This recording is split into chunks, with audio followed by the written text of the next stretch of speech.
naman, hindi pa po alam ang sanhi ng sunog na tumupok sa 4 hanggang 5 bahay doon. Ayon sa isang nakatira sa bahay na pinaniniwala ang pinagmula ng sunog, nagulat nilang sila nang makita pababa na ang apoy mula sa ikalawang palapag ng kanilang bahay. May gusto daw si Bon Aquino. Malungkot na Pasko ang hinaharap ngayon ng ilang pamilya sa Barangay West Rembo, Makati City matapos matupok ng apoy ang kanilang tahanan pasado alas 2 kaninang madaling araw. Kwento ng anak ni Jerry Kalimag, may-ari ng bahay na sinasabing pinagmula ng sunog. Natulog daw ng maaga ang kanyang pamilya matapos ang Noche Buena. Dito na ako sa labas. Actually, uwi na ako nun eh. Napapaalam na ako. Oo, pag tinanong ko na ng ganyan, lumiliyap. Ay, ano ko lumiliyap? Baga nagtakbuhan na kami lahat sa taas. Wala na. Pagpapakit namin ng hagdanan, bumababa ni apoy. Talagang mainit na mainit na. Oo, tapos ano yung usok, ang kapal, talagang umuupo na kami. Sa isang kwarto sa ikalawang palapag daw nagsimula ang sunog, pero hindi raw nila alam ang sanhi ng apoy. Sa kabila pa yung sunog, nangyari yung sunog, wala pong tao doon. Andito pa lahat sila sa baba.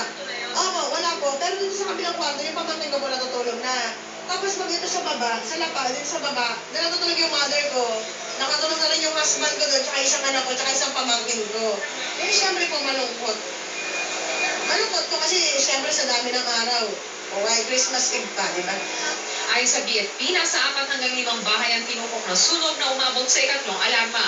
Medyo nahirapan daw ang mga bumbero sa pag-apula ng apoy. Nagkukos po ng delay ng aming respondees yung mga nakapark na sasakyan doon sa gilid ng kalsada. Nakaka-responde pa rin kami pero yun ang naging cost ng delay. Kahit kunti, naging cost ng delay yun. Kung wala nakapark dyan, sana tuloy-tuloy yung aming responde. Sa pagtaya ng BFP, aabot sa 500,000 hanggang 800,000 pesos ang halaga ng ari-ari ang nasunog. Alas 13:30 ng madaling araw nang tuloy ang maapula ang sunog. Patuloy na paalala ng BFP sa publiko upang makaiwas sa sunog. We are still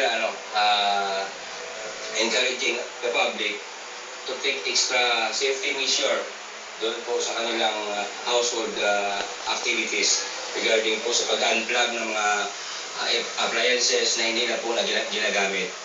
Bon Aquino, GMA News.